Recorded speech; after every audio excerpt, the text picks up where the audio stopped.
morning.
Yes, Do you have any more copies of 110? I do. It should be in the folder back there. I checked, there's like 108. Oh, actually, I forgot. My B-Day has been really far behind, so I haven't put it up yet. I usually put them up once.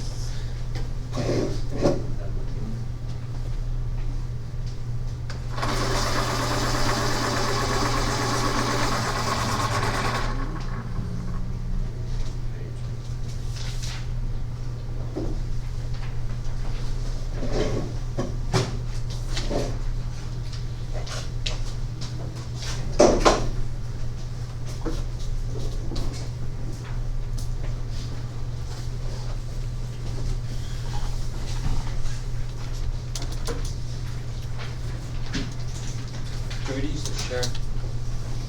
Or You can if you want to. If you don't want it, you can switch it out.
Should.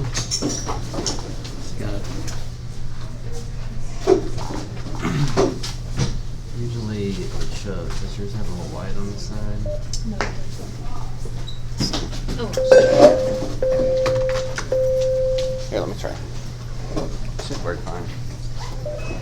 Good morning, Fayetteville High School. It is Wednesday, April 26th, 2023. Will you please join me for a minute of silence?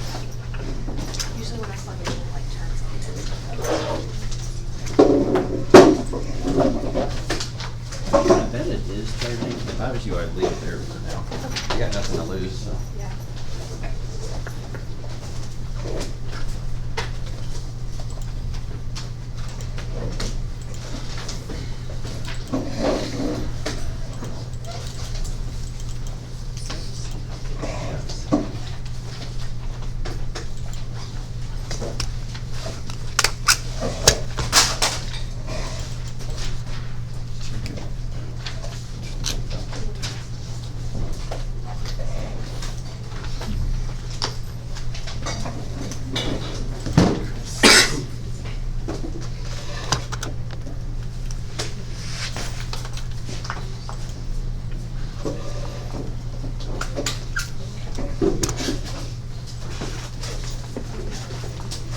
Thank you very much.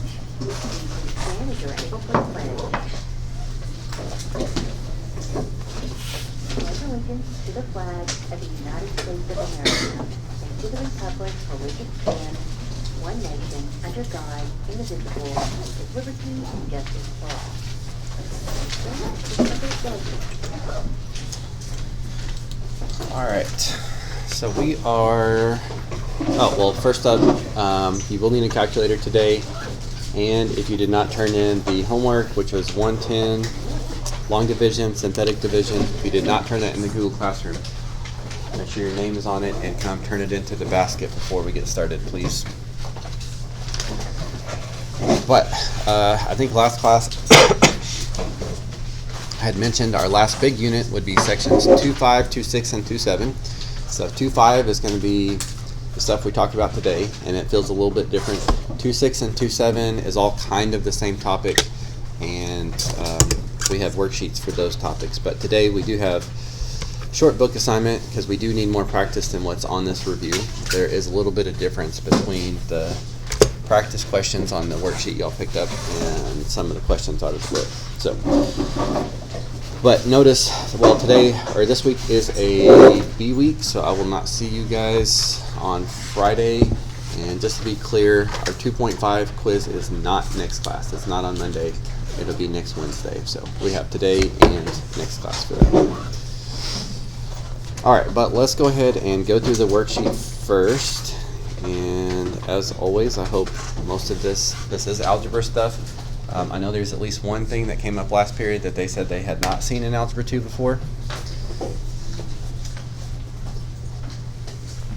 But just because you've seen some of this before doesn't mean that you remember it all. So, all right, what section 2.5 is mainly focused on is this thing called the fundamental theorem of algebra. And based on the name, you can tell that it is going to be very important. And you probably already know it already. You probably just didn't know it was the fundamental theorem of algebra. But what the fundamental theorem of algebra says is that the degree of a polynomial is the same as its number of zeros. So if it's degree 10, it has 10 zeros. If it's degree 5, it has 5 zeros. Now, some of those zeros might be real zeros, which show up as x-intercepts, and some of them might be imaginary zeros with I in there, and those don't show up as x-intercepts. But whatever the degree is how many zeros we should expect.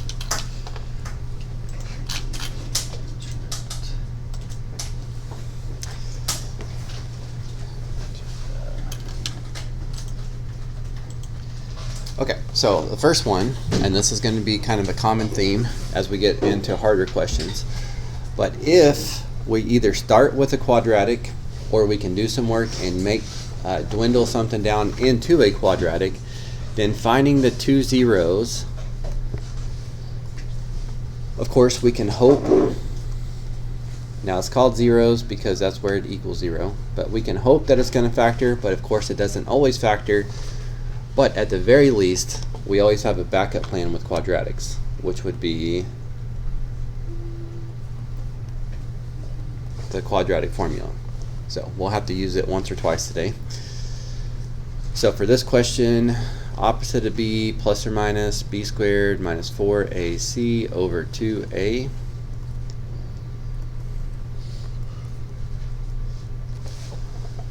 gets us to that, and 60 will break down into 2 square roots of 15.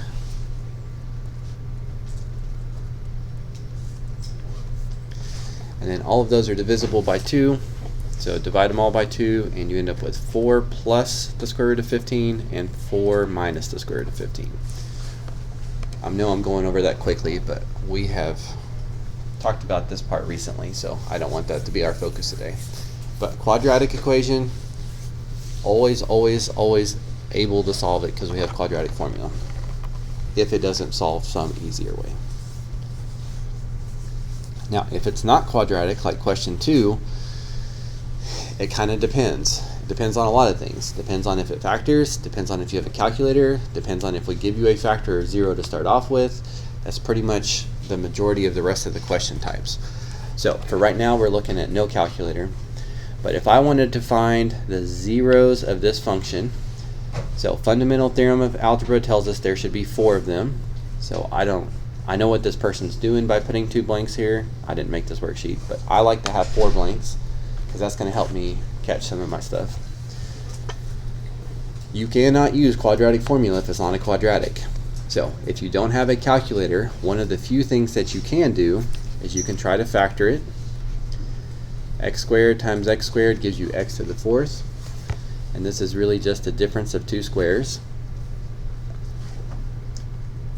And if something factors more, you really want to factor it completely. So there's a second difference of 2 squares. And then I can set this equal to 0 and solve to get one of the zeros. Set this equal to 0 and solve to get another 0. But for this guy, I guess you could use quadratic formula because technically it is a quadratic, but that's a whole lot more work. Just subtract the 4 over and take the square root of both sides. So the square root of 4 would be 2, but since it's negative 4, it would be 2i. And I'm purposely glossing over something here. If there's supposed to be 4 zeros, and I only found 3 of them, then I must have forgotten something. And it's right here. And this, well, I guess I can't say that. You take the square root of both sides. You have to do plus or minus. Y'all forget that quite a bit. So all 4 of those. Now, I guess if this was a calculator question, you could store one of those in for x using the store button and then type in x to the 4th minus 16 and confirm that it equals 0. Okay, along the same lines, number 3.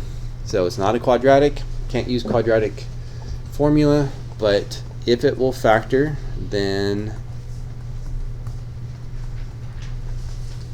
that is going to be one of the easier approaches. Let's do 6 and 8. You're welcome to sit on the side over there if it's easier to manage. It's up to you.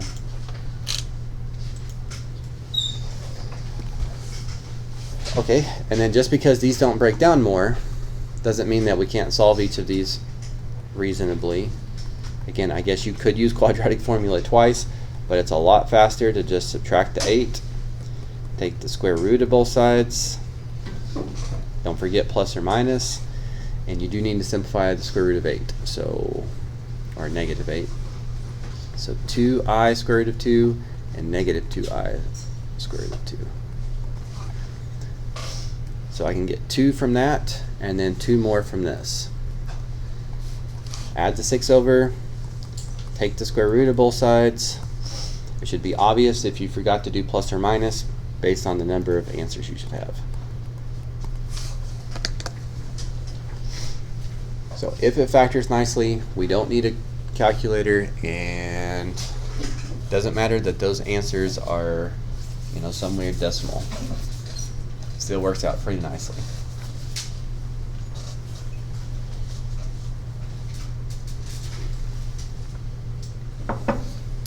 Okay, so all 3 of these are kind of go together. Is there any immediate questions you'd like to ask about that?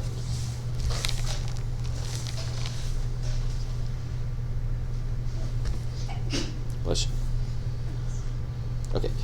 I actually want to come back to number 4 because number 4 and number 5 are the same type of question, but number 4 is like the harder version of it. It really ties together a lot of stuff. So on one hand, I know that it's not going to be your favorite just because it's longer and there's more to it, but it is nice for you to see how some of these seemingly random algebra skills can kind of come together to do have a greater purpose. Okay, so question 5. This one's a little bit different because this does not factor like we just did in questions 1 and 2. It's not a quadratic like number 1, but what's different is we're giving you some information to start off with. We're giving you one of the factors. So if this is a third degree, it's going to have 3 zeros, which means it's going to have 3 factors. I know it says find remaining factors, but I really like to write them all.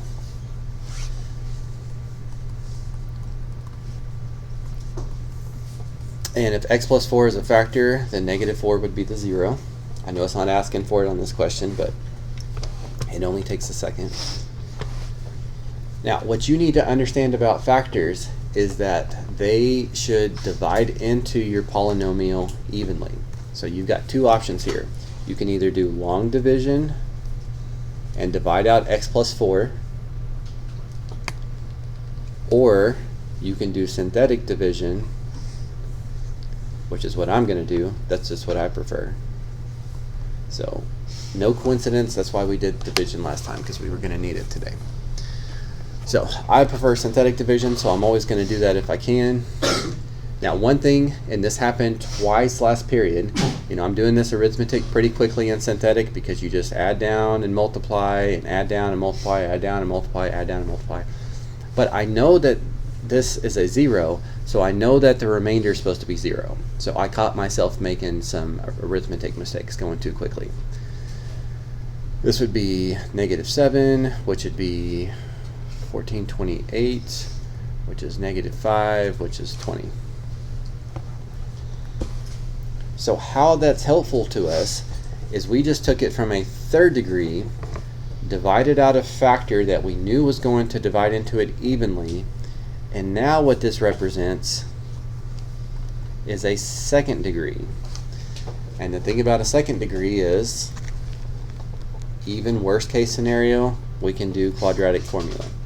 But I think this one does factor.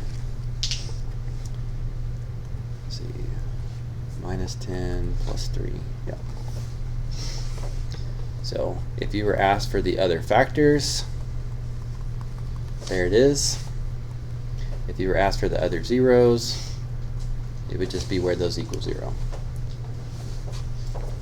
So we're using a hint that we were given. We were given one of the 3, and with division we can divide it out, get our polynomial down to a quadratic, and then we have lots of tools to solve a quadratic.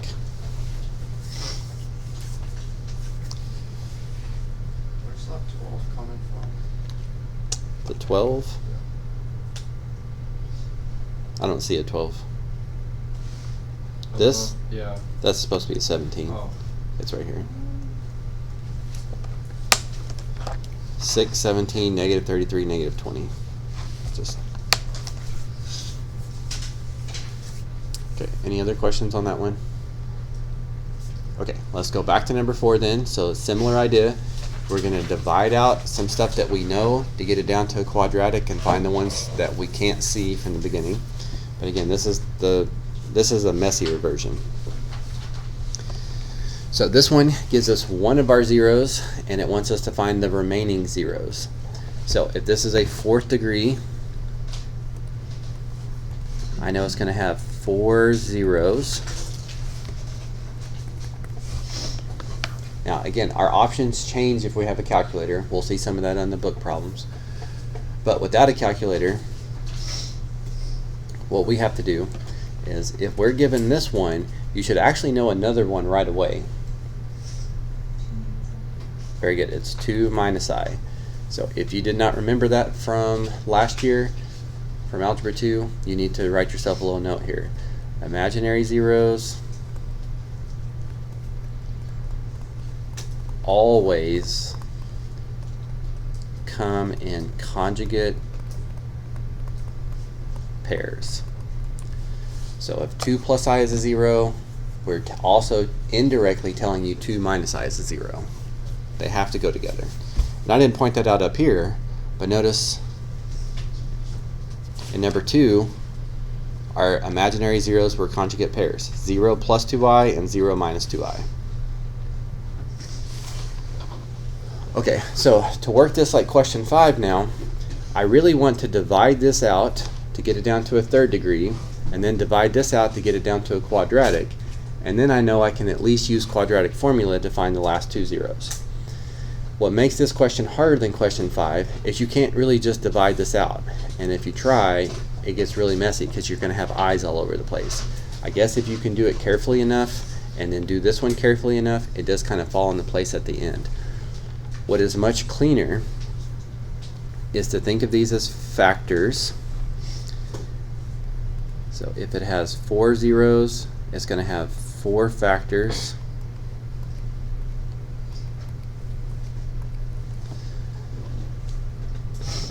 And to get from a 0 to a factor, you can just do x minus the 0 and distribute the minus. Just like if 1 is a 0, x minus 1 is a factor. X minus the 0, distribute the minus, gives you the factors. Well, this doesn't seem much better either. I guess you could long divide by this, and your answer is going to be a nightmare. And then if you can consistently long divide by this afterwards, it would eventually fall into place. But what I would much recommend is let's just multiply these two things together. And I think you'll see why once we do that. So to distribute these two to each other, every term here has to be multiplied by every term here. So I'll try to color coordinate this to help you see where they're coming from. X times all 3 of these would give us 3 terms. And then negative 2 times all 3 of these gives us another 3 terms. And then finally negative I times all 3 of these gives us 3 more terms. 3 terms times 3 terms should give us 9 terms. Now, I don't think this has come up for us in this class, but we will need it today as well. So how is I defined? What is I equal to? Square root of this. Okay, so if I want to know what I squared is, I'm sure some of you have it memorized, but just think of it like this. If I square this side, it's like squaring this side. So I squared is negative 1. We'll need that in just a second. So this looks awful, but notice how much of this is going to clean up. We've got plus xi minus xi that adds to 0, plus 2i minus 2i that adds to 0. We've got this x squared that has nothing to combine with. We've got a minus 2x and a minus 2x, which combine to be a minus 4x. And then because of this, we can combine plus 4 with minus I squared. If I squared is negative 1, this is really like plus 1. Minus a negative 1 is like a plus 1. So plus 4 plus 1 is like plus 5. So instead of thinking of it as this mess times this mess, actually multiplying them together and combining them, we get it to look like this. And these two things are saying the same thing. These two things are equal. So finally, to finish up here, if I can take this 4th degree and divide it by this 2nd degree, it's going to expose the other 2nd degree, which is how I'm going to get the last 2 of these. So the way this is written, unfortunately, I'm just not allowed to use synthetic division, so I'd have to do long division. But unlike last class, we've got a little bit of a cheat here. And the cheat is that we know these are factors, which means it better divide into it evenly. We should end up with a remainder of 0.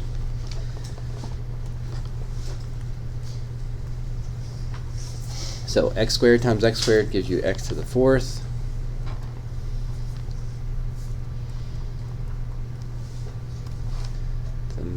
thing I focused on last class was changing the signs and adding. Again, I'm not spending much time on this because I know you guys practiced it last time. Start the algorithm over again. Looks like we need a -4 because a -4 times x squared gives us negative 4x squared. 16x minus 20. And then when you change the signs and add, everything goes away and it gives me that remainder of 0, which I knew should happen. A 0 should divide into it evenly, and a factor should divide into it evenly. All of that was really just to expose the last part of this quadratic. So this x to the 4th has like this quadratic times this quadratic. So if I factor this, it's a difference of 2 squares, and I would know the other 2 factors, and then I could set each factor equal to 0, and I could get the other zeros. So we have to leverage what information is given to us, divide it out to get it down to a quadratic, and then we can always solve the quadratic part. And again, I know this one's not going to be your favorite, but it does show you why it's good to be able to distribute these and make it look different. It's good for you to see an example of where long division shows up and synthetic division doesn't work. It shows you why you might need to know imaginary zeros come in conjugate pairs. And again, I didn't need a calculator or anything like that, and I can still discover these 2 other zeros that just at the start I would have had no idea about. So quite a bit going on in that question. Anything immediately that jumps out that you want clarification on? Can you go over how you transfer the imaginary zeros into the factors again? Sure. So anytime you have a 0, if you just do x minus the 0, it becomes a factor. So if we look at these 2 first, because these are easier. If 2 is a 0, then x minus that has to be a factor. If negative 2 is a 0, x minus that has to be a factor. But instead of saying minus and negative, we just say plus. So to get these 2, I did x minus all of this, but you have to distribute the minus. And then x minus all of that, and I distributed the minus.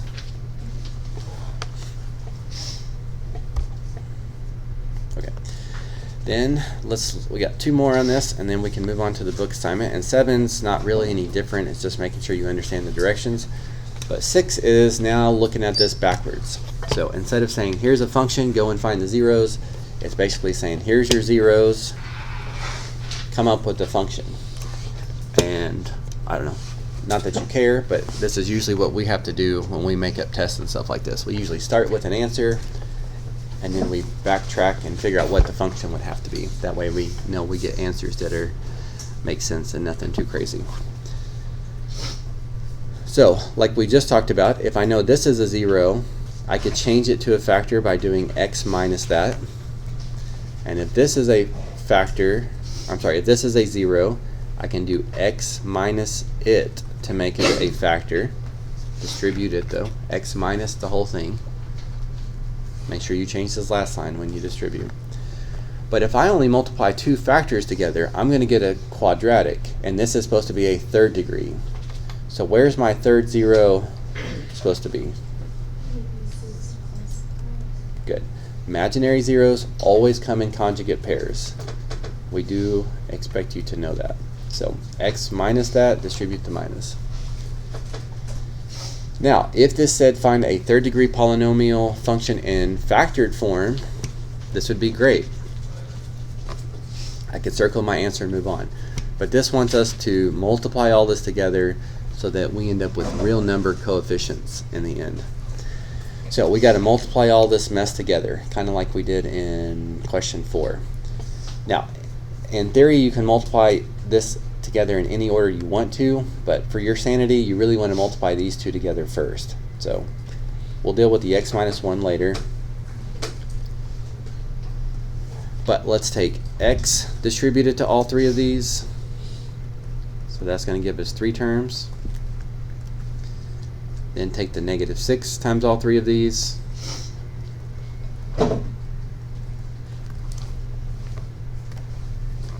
and then finally the I distributed to all three of these. And before you panic, remember, just like question 4, most of this is going to cancel out or clean up anyway. So we'll do that, and then we'll multiply in the x plus 1. So in all of this, all of the I stuff should go away. Plus xi, minus xi, plus 6i, minus 6i. I have an x squared that has nothing to combine with. A minus 6x, a minus 6x, which gives me a minus 12x. And what about these two? What is this and this combined to? 37. Oh, 37. 37. 37. If I squared is negative 1, this is like minus a negative 1. Minus a negative 1 is like a plus 1. 1 plus 36 is 37. So all of that multiplies to be a nice looking quadratic, and then to finish we've got to distribute in this x minus 1. So x times all three, and negative 1 times all three.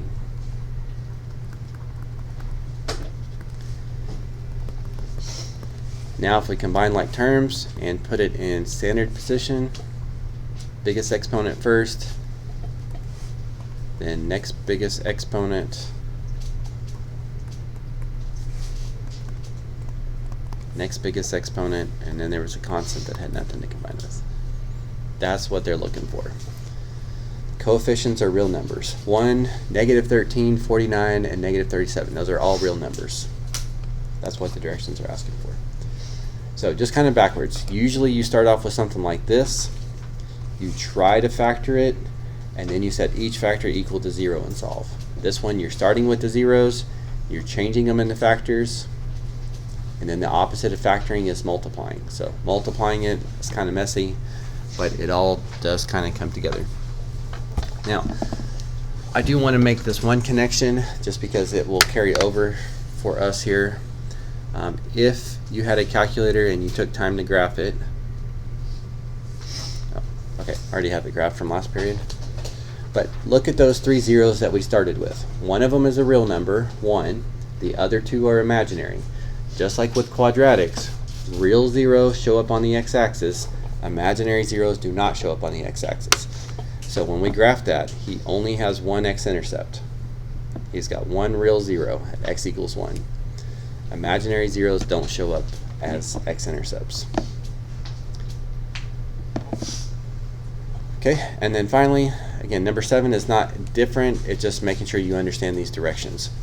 So you need to know that product means multiply, and linear means x's to the first. So if we start off this by factoring it,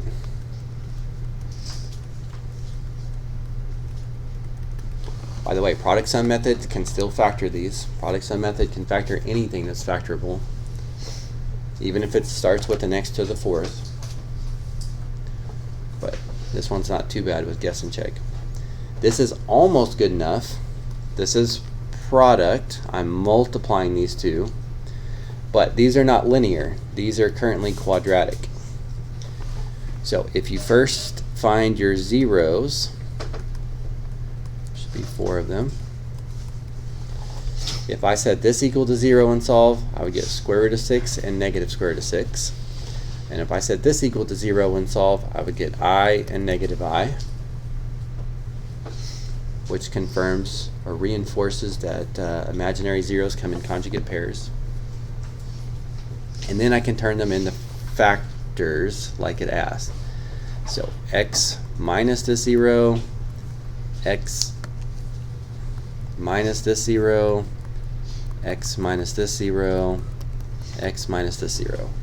And all of these are being multiplied together.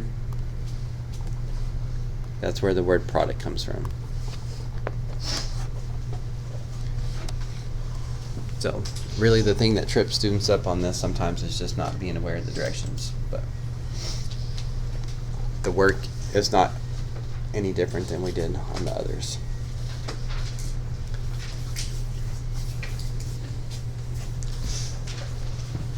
Okay, so don't put that away. You will want to refer to that a couple times, but if you would take your blank sheet of paper and go ahead and copy down the assignment to it. And again, the assignment does have a couple things come up on it that the worksheet does not, so we are going to do a lot of this as a group here. I think like the last 4 or 5 questions match up to the notes pretty well, so I'm going to let you try those on your own. And questions 9 and 13 should be about 5 seconds each. So go ahead and copy down the assignment, turn to the right page, and work 9 and 13, please.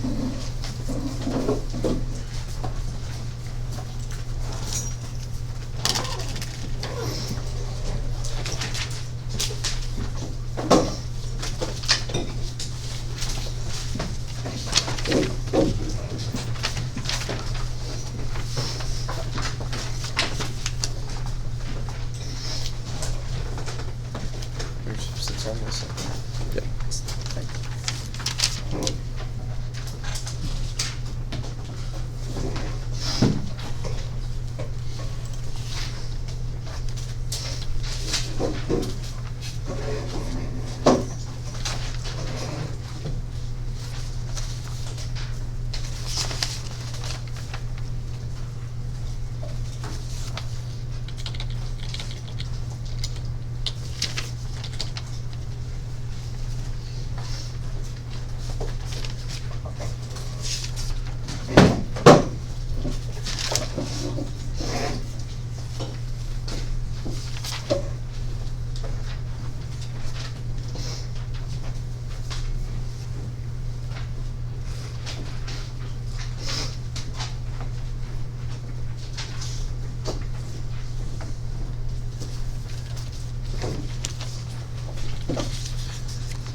See if you have the second page. There's 2 pages that went with that.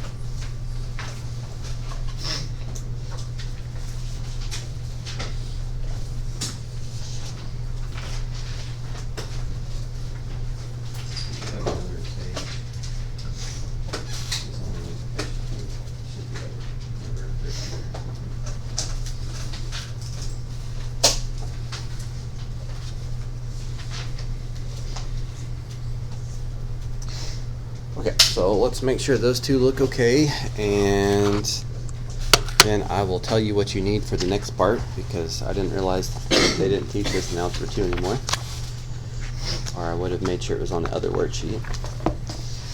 But question 9 and 13, the reason why I said that those should be about 5 seconds each, because they didn't ask you to find the zeros. They just wanted to know how many of them there would be. So the answer to number 9 should be 3, because it's a 3rd degree. 3rd degree means 3 zeros. And number 13 is not 1. Be careful if you've if you foiled this, it would look like this, and so it's a quadratic, so 2 zeros. Okay, so for question 15, and this comes up several times, it's not a hard topic, which is why I'm kind of surprised y'all didn't see it. And it used to be on the ACT. I don't know if it still is or not. I don't keep up with the algebra stuff too much. But there is something called a rational zero test.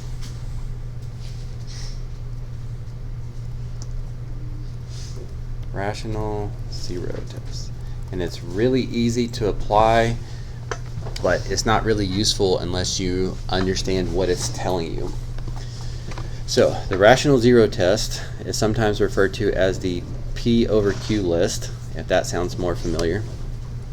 And what it does is it tells you that if you take plus or minus all of the factors of P and divide them by plus or minus all the factors of Q, then you get a list of all the possible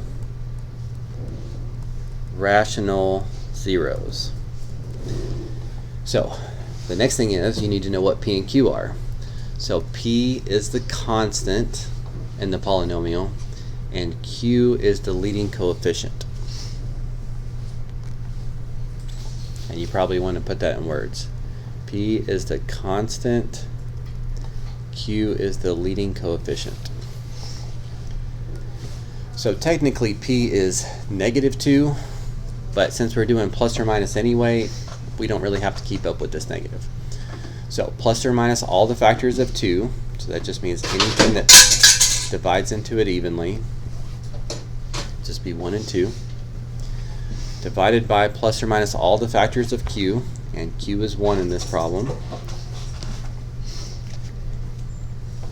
So this is what they're looking for as an answer. What this means is these are the only possible rational zeros. So a number like 5, well, let's maybe write this out. Usually this list is too big where you don't want to write it out this way. But basically any of these divided by any of these are possible rational zeros. So like +1 over +1, -1 over +1, 2 over 1, -2 over 1, and then the rest are just repeats.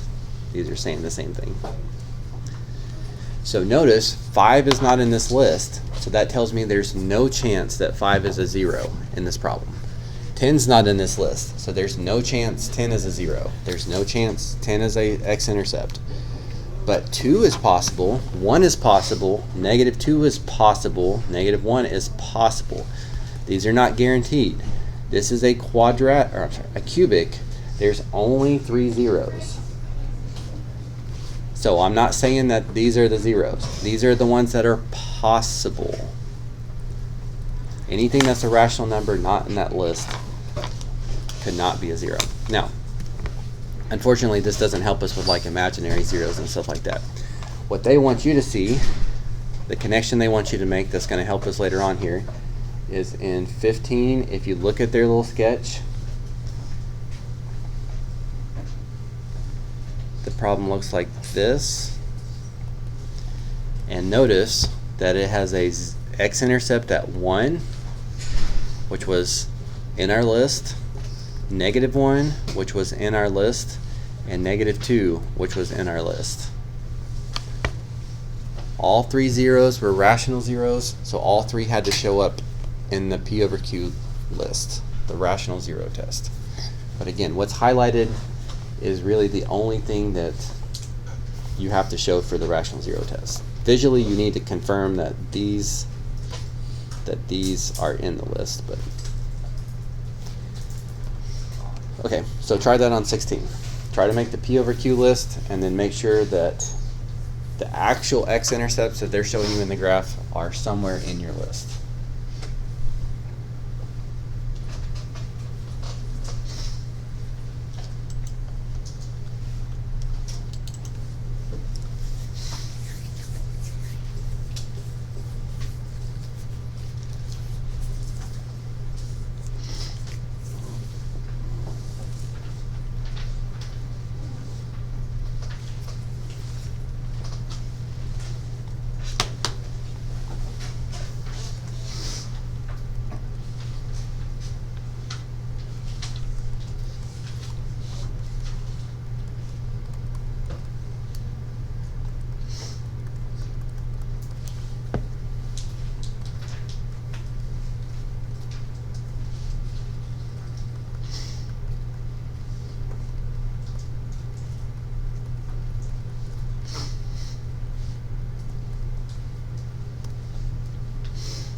Okay. So I know for some of you that's the first time seeing this, but again, making the P over Q list, doing the rational zero test, finding the possible rational zeros, all the same thing, different ways to ask the same thing. If you know P is the constant and Q is the leading coefficient, plus or minus all the factors of P, make up your numerator, divided by plus or minus all the factors of Q. Now, while I keep saying the word possible, there's no way that all of these are zeros. This thing only has 3 zeros, and some of the zeros might be imaginary. But of the rational zeros, they have to be in this list. So since 3 is not in this list, there's no way that 3 is a 0/x-intercept. 5 is not in this list, there's no way that 5 is a 0 x-intercept. But if 1 is in this list, then 1 is likely to be an x-intercept, but it's not guaranteed. Notice 2 is in the list, just like the graph showed. 4 is in the list, and -2 is in the list, because you can take any of those over any of these.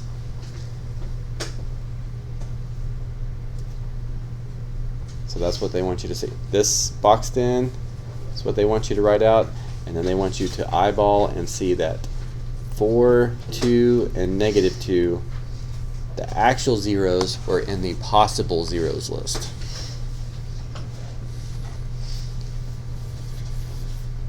So, none of y'all have seen that in Algebra 2 either?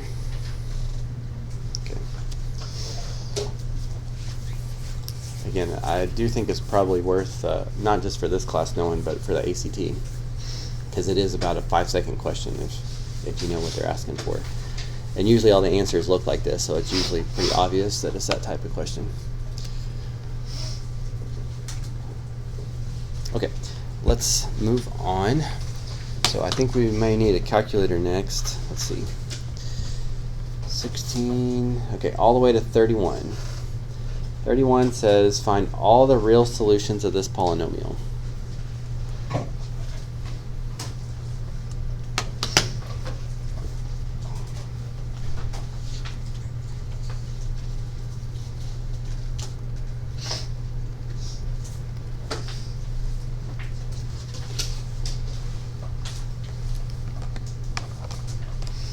So this one doesn't say anything about possible zeros.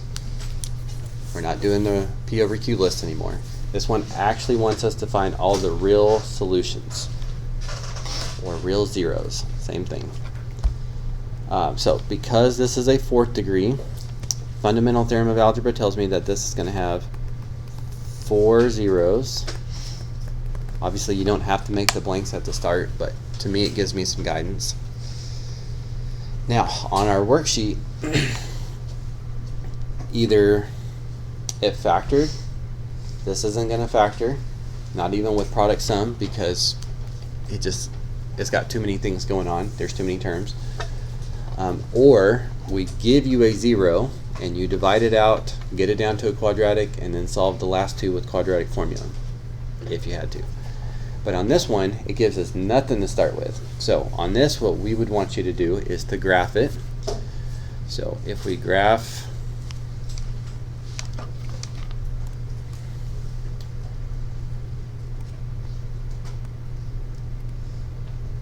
this function, what part of the graph are we going to be interested in? What part's going to help us with this? Right, the x-intercepts will be the zeros. So since this is a 4th degree, I'm hoping to see 4 x-intercepts. That's usually a little bit easier. Now, it looks like it goes through 1, but we shouldn't assume that, and you'll see why. I'm going to say this in just a second. But if you hit trace 1, enter, it jumps to that point. Notice down here, when x is 1, y is 0. So we have just confirmed that positive 1 is a 0. But right here, that looks a whole lot like 1/2.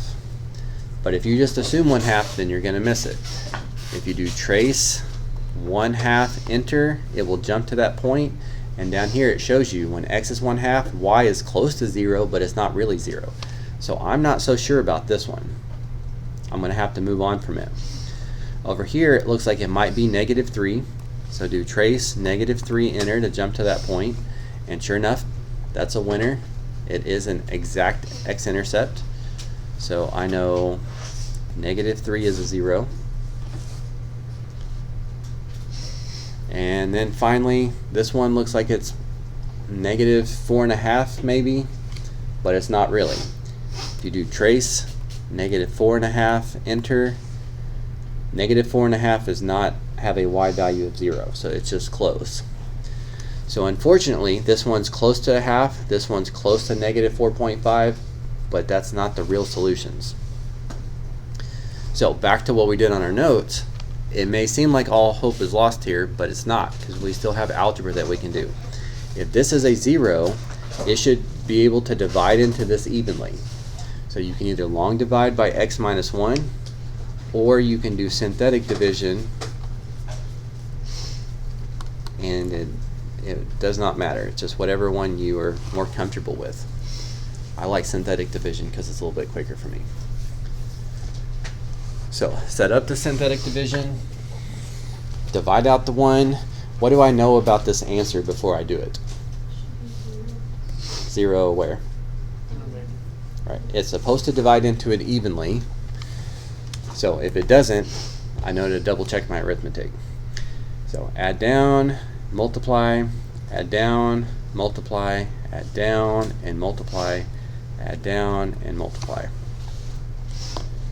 Now, only dividing out 1 0 is helpful, but it's still not good enough, because it's taking it from a 4th degree down to a 3rd degree.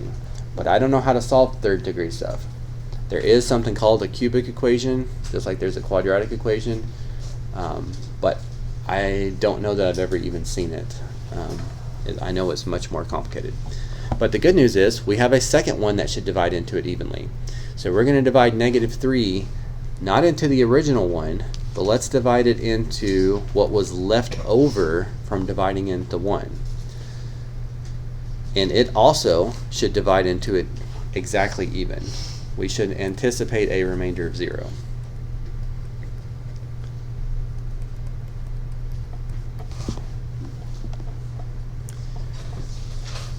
Okay, so we do that, and then what does this stuff down here represent? What's the 1? X squared. Okay, how many x squareds, how many x's, and our constant. And the good thing is, with the quadratic, we have much more experience with quadratics. We're going to hope that it factors. Unfortunately, that guy does not factor, which is why those x-intercepts are some weird decimal. But we always have quadratic formula. So opposite of b plus or minus square root of b squared minus 4ac over 2a. This would be 16 plus 8 would be 24. 24 is like 2 square roots of 6. And then all of these terms are divisible by 2, so we should do that. And we would get -2 plus 1 square root of 6 and -2 minus a square root of 6. And since I still have this graphed in my calculator, I can check this really easily. I'm going to just do the trace thing and jump exactly to these points. So on my calculator, if I do trace -2 plus the square root of 6, enter, it's going to take me to that point on the graph. And notice when x is that value, y is exactly 0, just like I wanted. Or I could do trace, what was the answer? -2 minus square root of 6. Okay, -2 minus Yeah. the square root of 6, enter, and it will jump to that point and confirm that that answer may look a little bit unusual, but it is exactly perfect, not just close.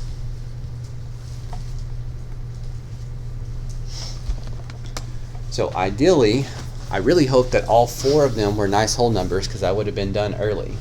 But as long as at least 2 of them are nice whole numbers, we can divide out one to get it to a cubic, divide out a second one to get it down to a quadratic, and then if I get it down to a quadratic, even worst case scenario quadratic formula, we can do that to get the last 2.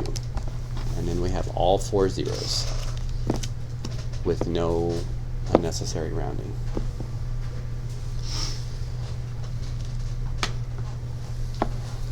Okay, anything jumping out at you on that one?